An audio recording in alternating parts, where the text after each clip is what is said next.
Negeri ini memanggilmu kawan. Belajar bergerak berbagi untuk negeri. Guru penggerak majukan pendidikan. Guru penggerak menghamba pada murid. Kreatif rancang pembelajaran. Hargai potensi, tingkatkan prestasi. Lahirkan profil pelajar Pancasila. Belajar bergerak berbagi untuk negeri. Kita menjalin kolaborasi.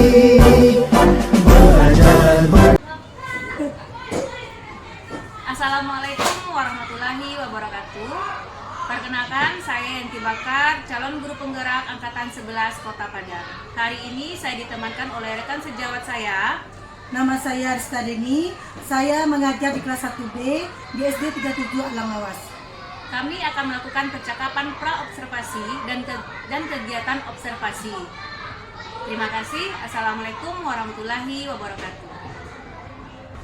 Assalamualaikum Bu Deni. Waalaikumsalam Bu Yanti. Bagaimana kabarnya Bu Deni hari ini? Alhamdulillah baik. Bu Yanti bagaimana kabarnya? Alhamdulillah baik juga Bu. Baiklah Bu, hari ini kita akan melakukan percakapan pra-observasi ya Bu. Sebelum nanti saya akan mengamati proses pembelajaran yang akan Ibu lakukan di kelas nantinya. Pra-observasi ini kita lakukan sebagai persiapan awal sebelum nanti Bu Deni melakukan pembelajaran agar lebih siap dan percaya diri untuk memberikan pembelajaran terbaik untuk murid-murid. Nah, Bu Deni juga pasti sudah mengetahui bahwa tujuan dilakukannya supervisi adalah untuk mengetahui dan mengevaluasi jalannya proses pembelajaran yang akan Ibu lakukan nantinya. Ada beberapa pertanyaan Ibu yang akan saya ajukan kepada Ibu. Yang ingin saya sampaikan yang pertamanya yaitu mengenai tujuan pembelajaran. Apa saja tujuan pembelajaran yang ingin Bu Deni capai ketika kegiatan observasi nanti Bu? Baik Bu Yanti. Adapun tujuan pembelajaran sesuai dengan rancangan modul ajar yang saya buat adalah yang pertama, melalui tayangan video, audio, atau gambar, peserta didik mampu menceritakan contoh sikap mematuhi aturan di lingkungan keluarga dengan benar. Yang kedua, melalui media PTT, peserta didik mampu memasangkan atau menjodohkan perilaku mematuhi aturan atau tidak mematuhi aturan di lingkungan keluarga. Tujuan yang ketiga, melalui kegiatan tanya jawab, peserta didik mampu menceritakan akibat tidak mematuhi aturan di lingkungan keluarga. Yang keempat, melalui kegiatan diskusi kelompok, peserta didik mampu menuliskan contoh sikap mematuhi aturan di lingkungan keluarga dengan benar. Yang kelima, melalui kegiatan penugasan secara mandiri, peserta didik mampu mengidentifikasi waktu melaksanakan aturan di lingkungan keluarga. Baik Bu, berarti ada 5 tujuan pembelajaran nantinya yang akan Ibu capai pada kegiatan observasi nanti ya Bu? Iya. Nah selanjutnya, bagaimana dengan area pengembangannya Bu? Area pengembangan apa saja yang ingin Ibu Deni capai atau lakukan pada kegiatan observasi nanti? Baik Bu Yanti, untuk area pengembangan saya akan menggunakan 2 aspek, yaitu pada aspek pengetahuan dan keterampilan. Yang pertama pada aspek pengetahuan, yaitu nantinya murid bisa menceritakan contoh perilaku mematuhi aturan di lingkungan keluarga. Yang kedua pada aspek keterampilan, yaitu murid mampu menyajikan hasil diskusinya di depan kelas.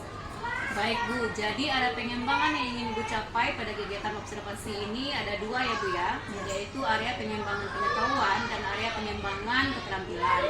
Nah saya ingin mendengar lagi nih Bu, bagaimana rancangan pembelajaran yang ingin Ibu terapkan dalam kelas, yaitu dari segi strategi pembelajaran ataupun metode pembelajarannya. Baik Bu Yanti, untuk strategi yang saya gunakan adalah pembelajaran berdiferensiasi yang diintegrasikan dengan pembelajaran sosial dan emosional serta budaya positif Bu. Untuk model pembelajaran saya menggunakan problem based learning dan untuk metodenya saya menggunakan diskusi kelompok, tanya jawab dan juga penugasan Bu. Baik Bu Deni, jadi rencana yang akan Ibu terapkan di dalam kelas yaitu menggunakan strategi pembelajaran berdiferensiasi yang diintegrasikan dengan pembelajaran sosial emosional dan budaya positif ya Bu. Dan menggunakan mode pembelajaran problem based learning yang Ibu sebutkan tadi dengan metode penugasan diskusi kelompok dan juga tanya jawab. Lalu bagaimana dengan media pembelajaran yang akan Ibu gunakan nanti pada saat proses pembelajaran Bu? Bu Yanti. Untuk media pembelajarannya saya akan menggunakan beragam contoh LKPD seperti slide PPT, video dari YouTube, lagu pembelajaran dan juga laptop, Bu. Wah, terdengar sangat menarik nih Bu, rancangan pembelajaran yang sudah Ibu buat. Kapan Ibu? Ibu akan melakukan kegiatan pembelajaran tersebut di hari apa dan jam keberapa Bu? Insya Allah saya akan melaksanakannya di hari Rabu jam 8 pagi di kelas saya, Bu, kelas 1B. Jadi hari Rabu pukul 8 saya nanti ke kelas Ibu untuk melakukan observasi ya Bu. Saya akan melihat dan mencatat hal-hal apa saja yang terjadi dalam kelas nantinya selama proses pembelajaran berlangsung. Baik Bu, saya tunggu kunjungan Ibu ke kelas saya. Nanti setelah Bu Deni melakukan kegiatan observasi atau pembelajaran di kelas, kita akan adakan percakapan lagi ya Bu. Tahap terakhir yaitu percakapan pasca observasi yang nantinya akan didampingi oleh pengajar praktek. Baik Bu Yanti. Sebelum kita akhiri pembicaraan praobservasi ini Bu, apa yang Ibu dapatkan dari hasil percakapan kita ini? Baiklah Bu Yanti, saya mendapatkan jawaban media apa yang akan saya gunakan nanti pada saat kegiatan observasi, dan itu akan saya persiapkan mulai dari sekarang, Bu. Baik Bu Deni, terima kasih atas waktu dan penjelasannya. Sampai bertemu pada kegiatan observasi nanti ya Bu. Semoga apa yang sudah Ibu rencanakan, modul pembelajaran yang Ibu terapkan nantinya dapat berjalan dengan lancar ya Bu. Amin, terima kasih ya Bu. Sama-sama Bu Deni. Assalamualaikum warahmatullahi wabarakatuh. Perkenalkan, saya Yanti Bakar, calon guru penggerak Angkatan 11 Kota Padang. Berikut adalah aksi nyata modul 1.2 nilai dan peran guru penggerak. Nilai guru penggerak: 1. Berpihak pada murid, 2. Mandiri, 3. Reflektif, 4. Inovatif, 5. Kolaboratif. Peran guru penggerak: 1. Sebagai pemimpin pembelajaran, Warahmatullahi wabarakatuh.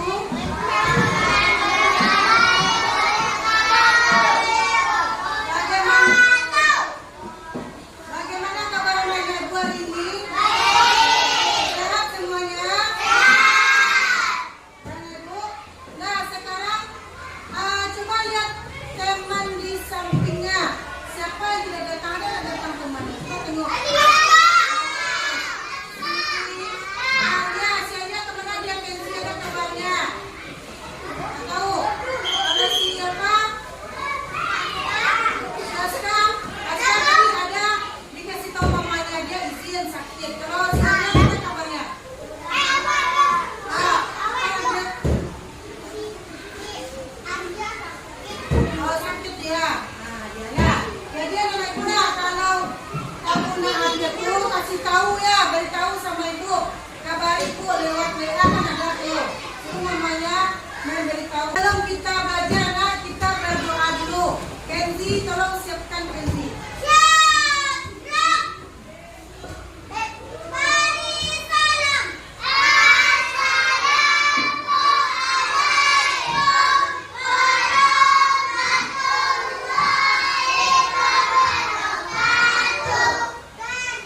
kelima, melalui kegiatan penugasan secara mandiri nanti anak itu mampu mengidentifikasi contoh perilaku yang patuh dan tidak patuh aturan di lingkungan keluarga yang ada. Itu tujuan pembelajaran kita hari ini. Video pembelajarannya. Hari ini, mari kita saksikan kegiatan Rani di rumah ketika pagi hari. Rani bangun pukul 5 pagi. Setelah bangun, ia langsung merapikan tempat tidurnya. Mudah-mudahan kalian juga merapikan tempat tidur sendiri ya. Setelah selesai merapikan tempat tidur, Rani bergegas menuju kamar mandi untuk membersihkan diri. Setelah mandi, Rani mengambil air wudhu untuk melakukan sholat subuh. Nah, tidak lupa Rani melakukan ibadah. Bagi adik-adik yang lain, juga jangan lupa melakukan ibadah sesuai dengan agama dan kepercayaan masing-masing ya. Setelah ini, Rani akan melakukan kegiatan sarapan bersama ayah dan ibunya. Yuk, kita saksikan bersama. Ayolah kita sarapan. Jangan lupa mencuci tangan ya. Ayah.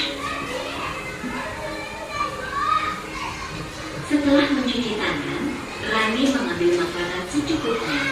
Kemudian Rani berdoa sebentar. Setelah berdoa, Rani makan dengan sopan bersama ayah dan ibu. Ketika selesai makan, Rani tidak lupa membaca doa setelah makan dan mencuci tangannya kembali. Kegiatan yang telah dilakukan Rani merupakan aturan ketika sarapan di pagi hari. Apakah kalian juga melakukan kegiatan yang sama dengan Rani? Kalau jawabannya iya, berarti kalian sudah melaksanakan aturan dengan baik. Mari kita simak beberapa kegiatan lainnya yang dilakukan Rani. Rani berpamitan dengan ayah ibunya sebelum berangkat ke sekolah.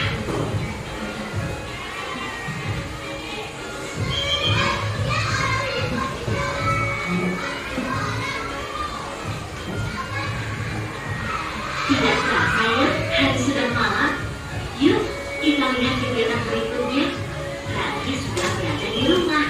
Pada jam 7 malam, dia belajar didampingi oleh ibunya di kamar.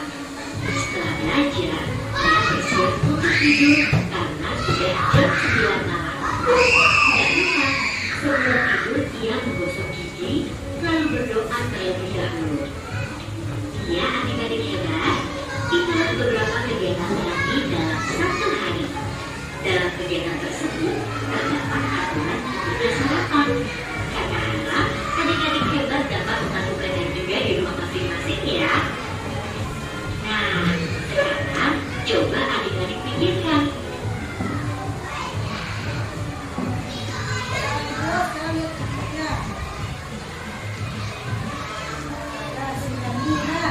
Sekarang Sopak, dari video yang kamu tonton tadi, mana kamu tahu si Rani tadi bangunnya pukul berapa?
tidak patuh aturan. Nah, gambar nomor 2 lagi.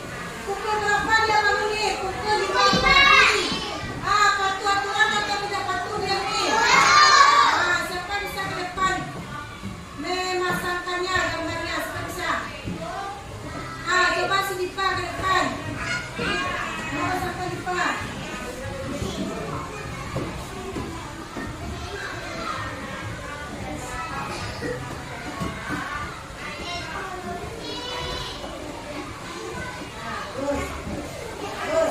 Nah, jadi ada guna berdasarkan gambar yang kamu lihat di depan. Nah, yang dipasangkan teman kamu tadi. Kalau kita apa akibatnya? Kalau kita tidak patuh aturan, apa akibatnya? Bagus. Hidup kita berantakan. Hidup kita kacau. Kita mudah terserang penyakit kalau tidak bersih. Nah, bersih di tempat tinggalnya. Kemudian apa akibatnya kalau kita patuh aturan? Kenzi. Bagus. Hidup kita jadi teratur. Hidup kita nyaman, tentram, kalau kita patuh pada aturan. Sekarang kita lihat tuh.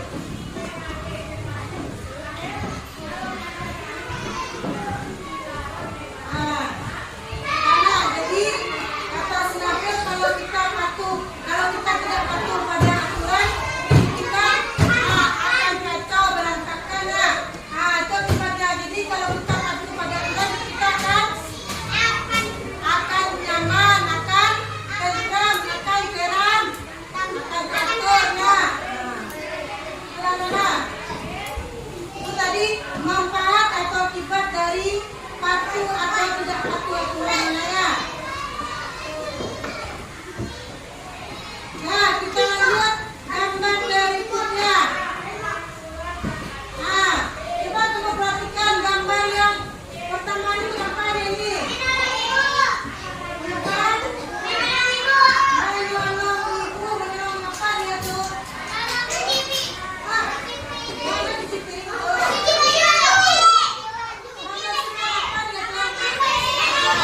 Membersihkan kamar. Termasuk apa dia nih? Patuh aturan atau tidak patuh aturan? Siapa bisa katakan? Coba si Nabila, Miguel, katakan.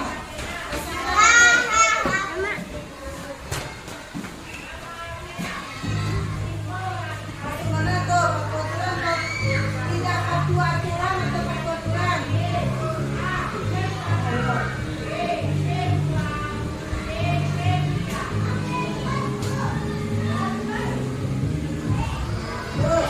Nah, nomor 2 dia bangun. Anak ini bangun pukul 7 pagi. Patuh aturan atau tidak patuh tuh?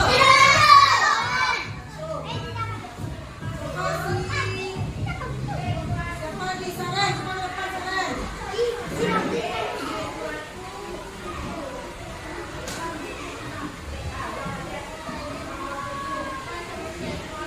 Bagus. Lanjut.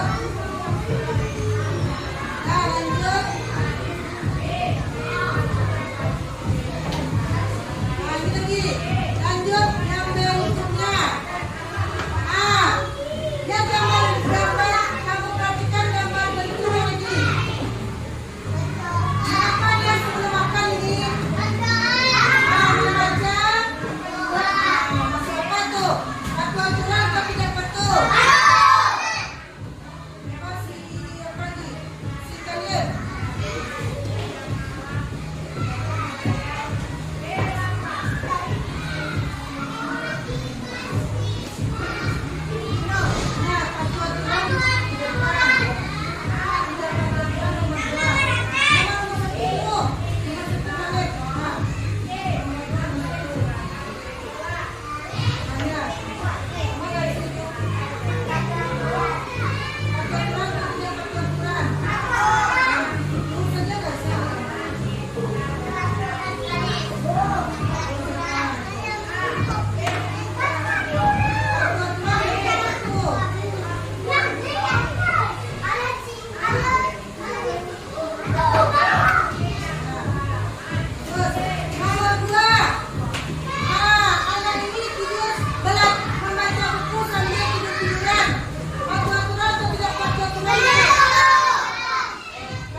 kemudian kedua bahu, lengan atas, dan jari jemari Anda. Amati nafas yang lebih tenang dan pelan. Amati perasaan Anda saat ini. Nafas.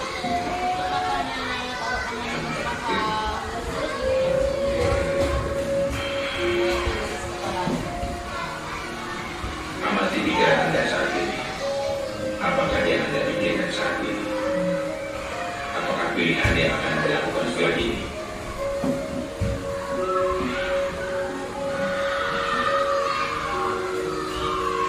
Baik, kita akhiri lagi dengan satu kali nafas yang lebih panjang dan perlahan.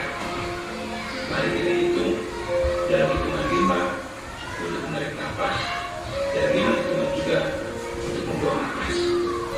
Mari kita perlahan.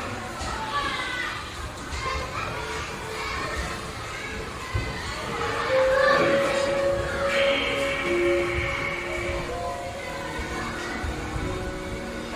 Ya, Bapak Ibu, silakan lanjutkan kembali kegiatan dengan membawa perasaan yang lebih tenang, pikiran yang lebih fokus, dan tubuh yang lebih rileks. Terima kasih. Kasih tepuk tangan untuk kita semua.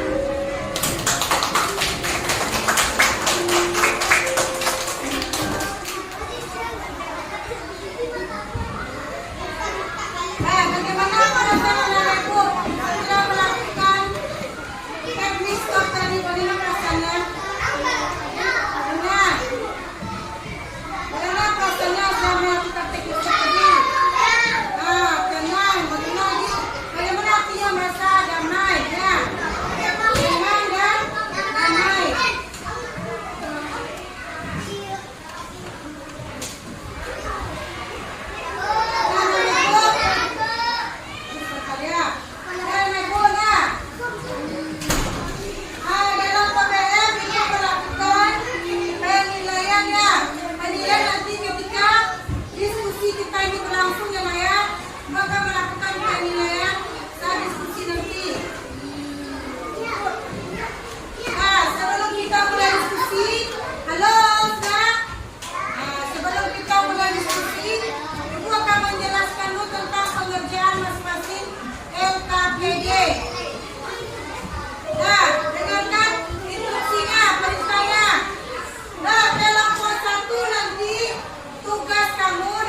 Alhamdulillah Bu Yanti dan Bu Deni, kita sudah masuk ke bagian keempat dari kegiatan pendampingan individu 5 kita ini, yaitu dialog pasca observasi pembelajaran.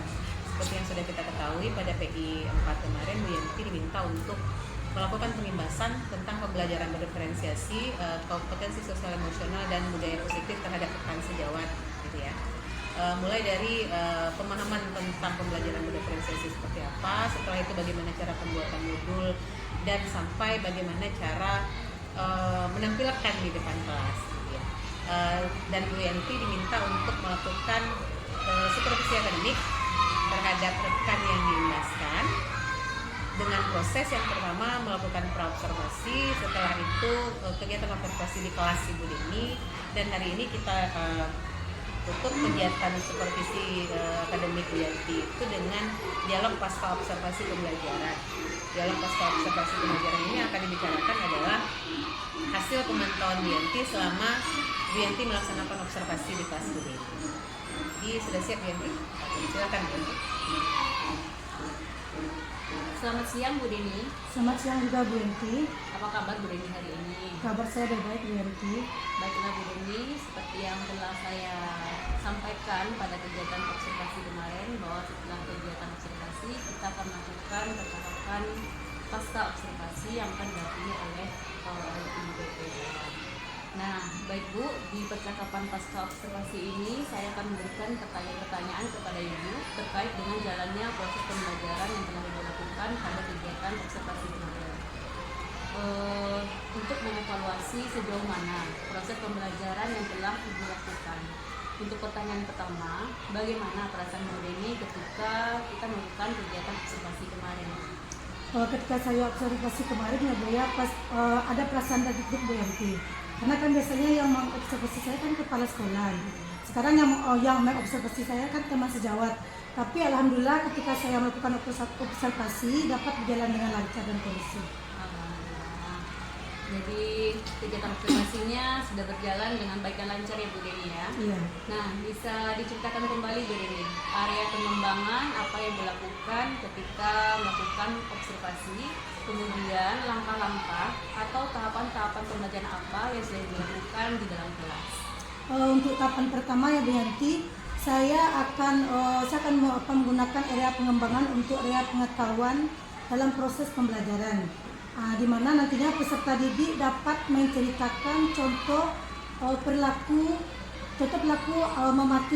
mematuhi aturan kegiatan keluarga. Yang kedua tentang area keterampilan, di mana nanti peserta didik dapat mempresentasikan hasil diskusinya di depan kelas. Kemudian yang ketiga, sikap siswa yang sesuai dengan profil pelajar Pancasila. Dengan menerapkan pembelajaran kegiatan kelompok, kita bisa menanamkan sikap gotong royong pada diri siswa. Baik Bu Deni, jadi area pengembangan di pengetahuan dan keterampilan serta di area sikap peserta didik ya Bu. Menurut Bu Deni, sejauh mana area pengembangan yang sudah Ibu sampaikan atau dilakukan pada kegiatan observasi itu berjalannya Bu? Sejauh mana perkembangannya? Alhamdulillah sudah berjalan dengan lancar dan berhasil Bu Yanti. Alhamdulillah berhasil ya Bu ya. Nah, menurut Ibu, apa kendala yang Ibu temui di dalam kelas ketika melaksanakan observasi?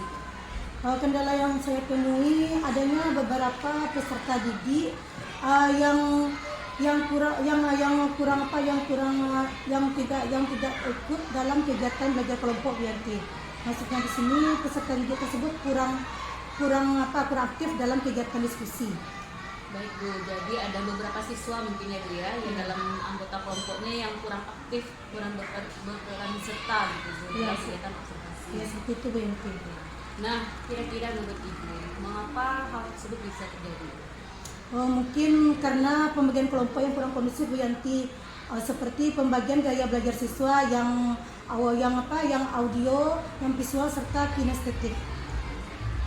Baik, berarti itu adalah rencana ke depan kita ya Bu ya. Iya. Mudah-mudahan apa yang Ibu rencanakan ini dapat terrealisasi dan bisa memberikan proses pembelajaran yang lebih baik lagi dibandingkan dengan yang kemarin. Nah, kapan Ibu akan melakukan perubahan terhadap rencana yang sudah Ibu lakukan tadi? sesuai dengan pembagi kelompok mungkin yang lebih efektif dan efisien sehingga semua anak itu bisa aktif Bu Deni. Kalau untuk waktunya belum saya tentukan ya Bu Yanti ya. Tapi untuk kedepannya saya akan mulai terapkan dalam pembelajaran saya selanjutnya. Bu Deni, terima kasih banyak Bu Deni atas jawaban-jawaban atau penjelasan dan waktunya. Semoga untuk kedepannya dari hasil refleksi tindak lanjut kita ini proses pembelajaran kita lebih aktif sehingga semua siswa dapat berperan aktif dalam pembelajaran. Ya, insyaallah. Sama-sama Bu Yanti. Oke, makasih Bu Deni, makasih Bu Yanti untuk dialog observasinya. Saya ingin memberikan umpan balik sedikit perihal kegiatan supervisi akademik yang sudah Bu Yanti lakukan dan kegiatan pengimbasan yang sudah Bu Yanti lakukan kepada rekan sejawat yaitu Bu Deni. Jadi dari kegiatan supervisi akademik ini kita diminta untuk melakukan pemantauan, melakukan pengimbasan kepada rekan sejawat tentang apa saja yang sudah Bu Yanti pelajari pada modul 2.3 tentang pembelajaran berdiferensiasi. Jadi kita berharap ke depannya pengimbasan ini tidak berhenti di Bu Deni saja, tapi Bu Deni juga bisa mengimbaskan ke guru-guru yang lain sehingga pembelajaran berdiferensiasi ini bisa dipakai oleh semua guru yang ada di SD 37 gitu ya. Dan satu lagi yang mungkin bisa saya minta kepada Bu Yanti, Bu Deni dan mungkin guru-guru yang lain untuk konsisten dalam terus menerapkan pembelajaran berdiferensiasi di kelas sehingga siswa-siswa kita bisa mendapatkan perlakuan yang sesuai dengan apa yang mereka butuhkan. Minat mereka bisa mendapatkan pembelajaran sesuai dengan minat dan bakat mereka. Kalau sebelumnya kan kita sama rata saja. Misalnya pembelajaran tentang kalau kelas 1 apa itu ya? Penambahan gitu kan. Kita pakai sama saja. Kadang anak ini kan beda. Ada yang bisa dengan dijelaskan bisa langsung paham. Ada yang harus pakai alat dulu. Ada yang harus pakai benda real dulu. Nah, benda yang jelas. Ini 1, ini 2, kan beda-beda. Makanya itu fungsinya pembelajaran berdiferensiasi sehingga di akhir pembelajaran semua siswa kita mendapat tujuan pembelajaran kita apa, mereka bisa mencapainya semuanya, tapi dengan cara yang berbeda-beda. Mungkin itu tujuan pembelajaran berdiferensiasi di sini. Kalau untuk kompetensi sosial emosional itu lebih ke bagaimana kita mengelola sosial dan emosional bukan siswa saja, kita juga sebagai guru. Karena di dalam kelas apalagi Bu Yanti dan Bu Deni adalah guru kelas 1 ya. Sosial emosional itu diuji sekali. Tidak untuk segi pengetahuan akademiknya mungkin tidak terlalu ya. Cuma kita memikirkan bagaimana metode untuk menyampaikan pembelajaran ini biar bisa gampang mudah dicerna oleh anak. Yang lebih utama pasti di sosial emosional. Dan itu juga yang harus ditanamkan kepada siswa dia di kelas rendah ini mulai dari sekarang itu kan juga pembentukan karakter. Jadi itu pemahaman tentang kompetensi sosial emosional sudah harus, sebenarnya bukan cuma untuk guru penggerak mempunyai KSE, tapi semua guru harusnya sudah punya kompetensi itu. Kalau budaya positif semua sekolah sebenarnya, bukan di guru sekolah juga sudah dari kementerian juga sudah mewajibkan seluruh sekolah untuk melakukan budaya-budaya positif atau pembiasaan-pembiasaan baik kepada siswa-siswa di sini. Oke. Jadi untuk Bu Yanti setelah ini berarti Bu Yanti pindahkan nanti hasil pasca observasinya ke dalam LK yang pasca observasi. Nanti di-scan-kan, PDF-kan, kirimkan ke saya ke WA. Setelah itu mungkin video dari pra, observasi dan pasca nanti disatukan gitu ya untuk upload pada tugas aksi nyata di modul 2.3. Oke, terima kasih Bu Deni atas kerjasamanya. Terima kasih Bu Deni. Kita lanjutkan lagi dengan Bu Yanti. Udah, terima kasih.